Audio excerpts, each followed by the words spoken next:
জিন্দাবাদ জিন্দাবাদ হাগ্রামা মহিলা স্যার জিন্দাবাদ জিন্দাবাদ জিন্দাবাদ बिटिसि नार्जारि स्যার जिन्दाबाद जिन्दाबाद जोंनि बारग' बिटिसिनि मन्त्रि आथिखालनि MCLA आरो जोंनि सराइबिल थामथि खेबनि थाखाय आरोबाव बिजाथि महरै बिजाथि जानाय मानव गेदेर मानिजाथाव थैंक यू ब्रादार उतुल फुंका नार्जारि मिजिंनारि दैथुन रिसुक नार्जारि प्रनस नार्जारि राजा नार्जारि प्राइमारि जस नार्जारि नजरुल आली दा जोङो नोंथांमोननि मोनसे स्ट्रंलि राजनीतिक हान्जा हिसाबै जोंजों दिनै अन्यान्य गुबुन हारि माहारिफ्रा जोंजों नांथाबनानै खामानि मावदों मानो दिनै BPF दोलोआव जे सुबुंनि मेला सुबुङा जे सापर्ट खालामबोदों सुबुं रायजो राजाफ्रा बाव गोबां मेल मिटिं थांनो हाया थाखा फैसा गैया दा बे हिसाबै जोंनि भबिष्यतखौ जोंनो खालामना लानांगोन তো এতিয়া ঘটনাটো হল এই যে আমার 2020 সনৰ নিৰ্বাচনত BPF অলৰেডি জয়যুক্ত আছিল 17টা আসন পাইছিল BPF এ পোৱাৰ পাছতো এই তেতিয়া আজি মই ক'ব বিচাৰো যে যোৱা আপোনালোকে সকলে যোৱা অহা নিৰ্বাচনত যাতে আমাৰ BPF দলক সাপোৰ্ট কৰি পিনে এনেকুৱা ভাবে জয়যুক্ত কৰে যিমান যুৱ মঞ্চ আছে ইহঁতৰ কাৰণে আমাৰ BPF দলৰ পৰা হাগ্ৰামা মহিলাৰী ছাৰে বহুত ধুনীয়া যুৱক আমাৰ ইউথক শিক্ষিত ল'ৰা ছোৱালী গোটেইকেইটাৰ কাৰণে 100 কোটি টকা বাজেট ধৰি बेजों लोगोसे गुबुन गुबुन जे BSU एबा सेन्ट्रेल लेभेलाव खामानि मावग्रा आगसि आगदा सारनि आगसि आगदा जिरायनानै थानाय जोंनि सारमोन गासैनिसिम खुलुमनाय जासिहरबाय दिनै जोंनि फैनायनि खारना बेनो जे 2020 जोंहा BTC इलेक्सन जादोंमोन आरो दुखुनांथाव बाथ्राया बेनो जोंहा BPF सरकाराव दानो हायाखै दुखुनांथावा बेनो दा आफ्टार 2020 इलेक्सननि उनावहाय जे UPPला BJP दोलखौ लानानै सरकार दाबाय बिसोरो दा जोङो 5 बोसोराव दा प्रेजेन्ट 5 बोसोराव जों नुबाय इउथफोरनि थाखाय जेबो डेभेलप गैया दा जोंनो मोनसे गोग्गो पावार गोनां जोंनो पार्टि नांगौ जायखौ जों BPF होनो सिगांनि समाव जे जेसेबां डेभेलप जादों BTCआव जौगानायखौ जों दिनै BTRआव मा नुनो मोनदों जिर' गासिबो पावारफोरानो लेस जाजोब्बाय दा दिनै MCLA MLAफोरा SPफोरा एसेबो मान होआ दा लामा सामा BTRनिसो जायखौ जों प्रमद बर' बिथाङा नैबे 5 बोसोराव ना जोङो दाखालि फरेस्ट डिपार्टमेन्टआव बे साख्रि एडभार्टाइज होदों आरो बिथाङा इन्टारभिउ लाबाय दासिमबो अरेल बायबाथायबा जाजोब्बाय दासिमबो बिथाङा मेरिट लिस्ट होनो हायाखै आरो खोनानो मोन्दों बिथाङा मोनसे 4 ग्रेड लेभेलफोरावनो बिदि सासे स्टुडेन्ट जों बादि मिडल क्लास मानसिफोरा बोरै सारला गारला होनो मोनो जोंबो होदों जोंहाबो अरेल होनो मोन्दों दासिमबो जोंहा थाखा होनो गैया फैसा गैया दा बिथाङा मा खालाम दासिमबो मेरिट लिस्टआव नामबो होनो हायाखै भाइभा पास जाबाय फिजिकेल पास जाबाय रिटेन पास जाबाय दासिमबो बिथाङा मेरिट लिस्टआव नाम होनो हायाखै खारन बिथाङा दा इलेक्सन फैगौ सेप्टेम्बर मानाव इलेक्सनाव फैगौ दा बिथाङा बे स्टुडेन्टफोरनि जाय केन्डिडेट बिथाङा दाथ' गोसाथ' बिराद लादों 7 लाख 8 लाखनि बिदिनो खोनादों जों नंगौ जोंनि न'खरावबो खोनादों आरो नुखादोंबो जों हैमादोंबो औ दा बिथाङा जों बायदि मिडल क्लास मानसिया जों 7 लाख जों मा थाखा मोनो बहा मोनो आरो बे थाखाखौ बिसोरो इलेक्सनाव गारगोन पाब्लिकनि थाखाखौ बिसोरो लानानै पाब्लिकनि माबायाव बिसोर गारगोन आरो दा बेखौनो बुंनो सानो जे जोंनि BTCनि बारग' चिफ जे हाग्रामा महिलारी सार फैगौ बिथाङा 100% बे सरकाराव दागोन जोङो लेयार इउथ्सफोराव जों फैनानै बिथांखौ सापर्ट होगोन दा हाग्रामा महिलारी सारखौ जों रिक्वेस्ट खालामो जाहाथे नैबे बिटिआरनि चिफ बायदि जेबो बिदि इस्यु लाबोथों आरो मोजाङै मोजां सारा स्टुडेन्टफोरखौ जोंनि गेजेराव नायगोन बेखौ आसा खालामो आरो दा बेनोसै आरो जोंनि दिनै जयेन जानायनि खारना बेनो जोंनो BPF सरकारखौ जोंनो नांफिनगौ जे हाग्रामा महिलारी सार बारग' जोंनि BTCनि चिफ दा बिथाङा जोंनि गेजेराव इउथ्सफोरनि लाइमोनफोरनि गेजेराव 100 crore इयारलि बाजेट खालामदों आरो दा आसा खालामो सारा सरकार दाखांनायनि उनाव जे इउथ्सफोरनि गेजेराव 100 crore जों ओरैनो BA MA पास जानानै थानायखौ जोङो सुबिदा मोनो आरो बेखौनो जों आसा खालामो आरो जोङो इउथ्सनि गेजेरजों जों बेखौ आसा खालामो 100 crore गेजेरजों जों माबा मोनसे सुबिदा मोनो आरो जे BPF सरकार फैयोबा আৰু মোৰ পাৰ্চনেলি মোৰ এটা ইস্যু আছিলে যে BPF চৰকাৰ থকাৰ সময়ত আমি স্কলাৰশ্বিপো পাইছিলোঁ বহুত ধৰণৰ কিন্তু এতিয়া যেতিয়াৰ পৰাই BPPL আহিলে তাৰ পৰা আমি এতিয়ালৈকে কিছু সা সুবিধা পোৱা নাই। সেইকাৰণে আমি ভাবিছোঁ যে BPF-টো ভাল পাৰফৰ্ম কৰিব। সেইকাৰণে আপোনাক জিকিবৰ কাৰণে বা আশীৰ্বাদ কৰিব। जासिहरबाय आंनि फंनैसो बिबुंथिया बेनोदि जे जों बेवहाय मेन फैनायनि उद्देश्यआ बेनोदि जे एबार फैगोन इलेक्सनावहाय जे भट होनानै जों सारखौ देरहाहोगोन बेखौ मिजिंथिनानै जेब्ला सारा देरहालांगोन अब्ला जोंनि एलेकायावहाय जे डेभेलपमेन्टनि गोबांथार खामानि मावगोनखौहाय जों मिजिंथिदों। जेरैहाय फरायनाय बेलायावहाय आरो गोबांथार बायदि बायदि जे दानि स्टुडेन्टसफ्रा मोगा-मोगि जेंनाजोंहाय जुजिनानै दं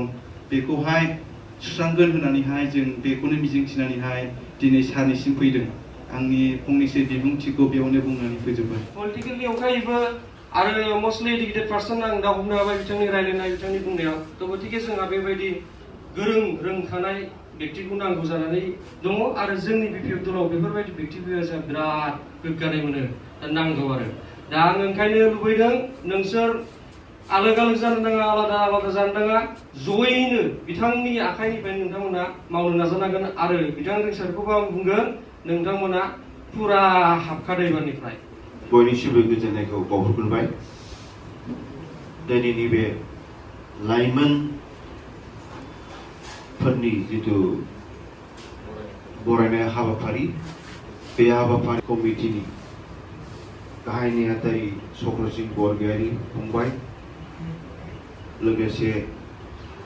जोंनि सराइबिल ब्लक माबोरै गाज्रि मोननानै दिनै जोंनि बे BPF-खौ मोजां मोननानै बाहागो लाफैनाय लाइमोनखौनो होननांगोन बिसोरखौ लाइमोननि मानगोनां सेंग्राफोर दा गोलाव बुंनो सानाखै आं बेखौनो बुंनो सानदों जिहेतु नोंसोर रोंबाय राबाय जथेस्थ' नोंसिनाव अभिगता थाबाय अभिगता दंसै दिनै बेनिखायनो नोंसोरो जिहेतु बे BTC-नि हालोदखौ नुनानै दुखु मोननानै दिनै बे सरकारखौ गाज्रि मोननानै जिहेतु दिनै BPF-आव हाबफैबाय बिनि थाखाय रोजा रोजा आङो MCLA जानानै नोंसोर बाबुमोनखौ इयुथनि लाइमोनफोरखौ आंनि गोसो गोरबोजों मोजां मोननाय सिबिनायखौ बावहरबाय आरो खुब मोजां जादों जायफ्रा दिनै गोनो गोथो जानानै दङ जोंनि लाइमोनफ्रा बुजिनानै बुजियै बादि बिसोरखौ नोंसोरो दा नोंसिनि लाइनजों अर्गानाइज खालामनांसिगोन खामानिखौ मावनांसिगोन सेंग्राफोर नोंसोर दिनै जोंनि BPF-नि सदस्य जाबाय बे सराइबिलि आरो बेखौ आं दिनै दाथि खोथा होदों नोंसोरनो खामानि मावनो थाखाय आं बेबस्था खालामनाय जागोन आरो नोंसोरो जेने तेने नोंसिनि सार्कोलनि मानसिखौ जेरैबाबो बुथुमनानै लाबोजोबनांगोन बेयाव एटाच दं जोंहा ओरै जमदुवार थाबाय ओरै कसुगाव थाबाय नोंसिनि सार्कोलनिफ्राय बे माबा जमदुवार आरो कसुगाव बेखौबो नोंसोर मावनांगोन नोंसोरा माबा उसुबिदा दंबा आंजों कन्टेक्ट खालामदो आरो बे साखाफारा खाथि खाथिनि जितु MCLA बा जायफोर केन्डिडेट बा जोंनि BPF-नि दैदेनगिरिफोर दं लाइमोन आफाद दं BSU दं जोंहा नङा बिसोरजों आं जगाजग खालामना होगोन आरो बिसोरो नोंसोरखौ निस्सय नोंसोरखौ लानानै खामानि मावगोन आरो मावथारनांगोन खारन ओइबारनो जुदि जों गाबथानो हायाबा BTC-आ थेर बेथेर जानायनि लामायाव थांखाबाय नोङो अनेक खोथा मोजां बुंदों जितु नोङो बुजिनानै दिनै नुनानै रोंनानै रानानै मिथिखानानै दिनै बुंदों आरो बेनोथार नों होननायानो दिनै प्रमद बर'आ জাতিগত ফান খাজুপায় তার বারে কি করিছে ইয়ার বাদে আমার BTC তো সব ধ্বংস করিব গৈ আছো বা ধ্বংস করিলে অলরেডি আজি বিজেপিৰ লগত লগ থাকি কি কাম কৰিছো যে আমি ইমান পাৱাৰ ফাংচন পাইছিল আজি গোটেইটো সব কি কৰিছে দিছে হাতত দি পাৱাৰটো পাৱাৰলেছ হৈ গ'ল আমাৰ BTC-টো আমিতো এইটো নামানো আমি নামানো কারণ আমি বহুত কষ্ট করি বহুত মানুষ মরি এই BTC-টো পোৱা গতিকে এই ক্ষেত্ৰত আমি সকলো সজাগ হ'ব লাগিব ইয়াত বড়োসকলো নহয় বিভিন্ন জনজাতি আমি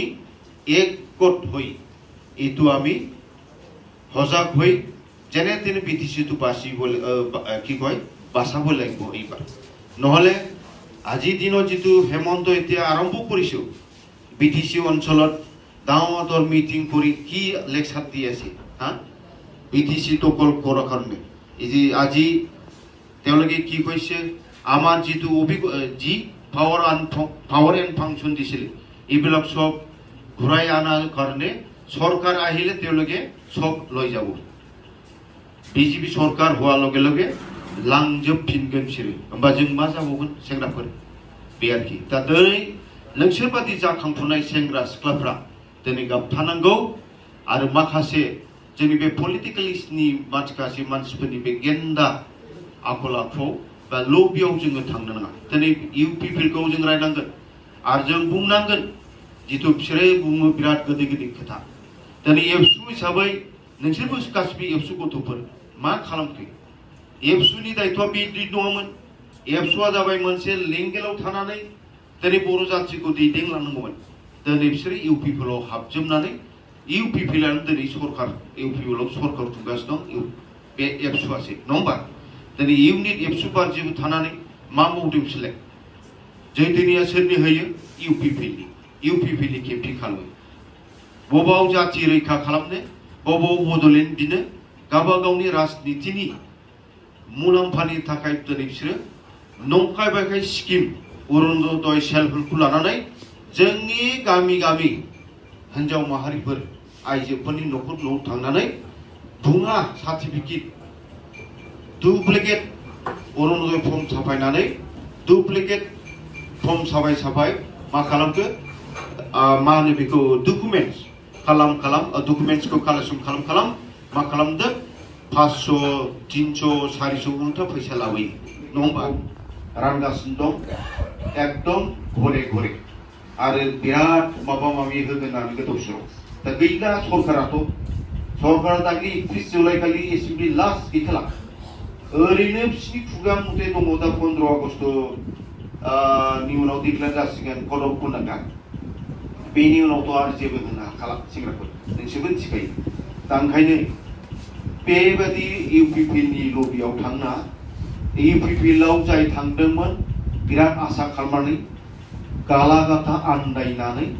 जेबो आगोर मोनैनि दा मा खालामखो बै लबियाव थांदोंमोन बेस्राफोर बुंनायखाय दिनै फरायनानै फैफिनगासिनो दं जोंनाव जोबनो गैयै बुंनो थाङोबा लोब नङा होमबा जयनिं जागासिनो दं नाङा फाङा बेसेबांबा गोजाननि कन्ट्रेक्टरखौ लाबोनानै जानला साप्लाइ लानानै जोंनि बिटिसिनि डेभेलपनि फैसाखौ दंस' खालामजोब्बाय आरो मावनोथ' हाया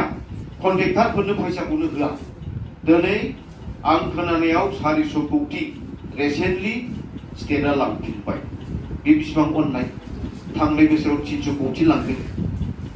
बै बोसोराव 250 कौटि लांदों बे मा जाखो बेथ' जोंनि थाखाय बिराद गिदिर लस नङा होमबा इभिन मा बुंनो गावसोरनि बिटिआर एकर्डआव 250 कौटि बोसोराव बिसोर 500 कौटि करि बिसोर हरगोन बेनिफ्राय 3 बोसोरनि गेजेराव बेखौ खामानिखौ मावजोबनांगौ बिटिसि ओनसोलाव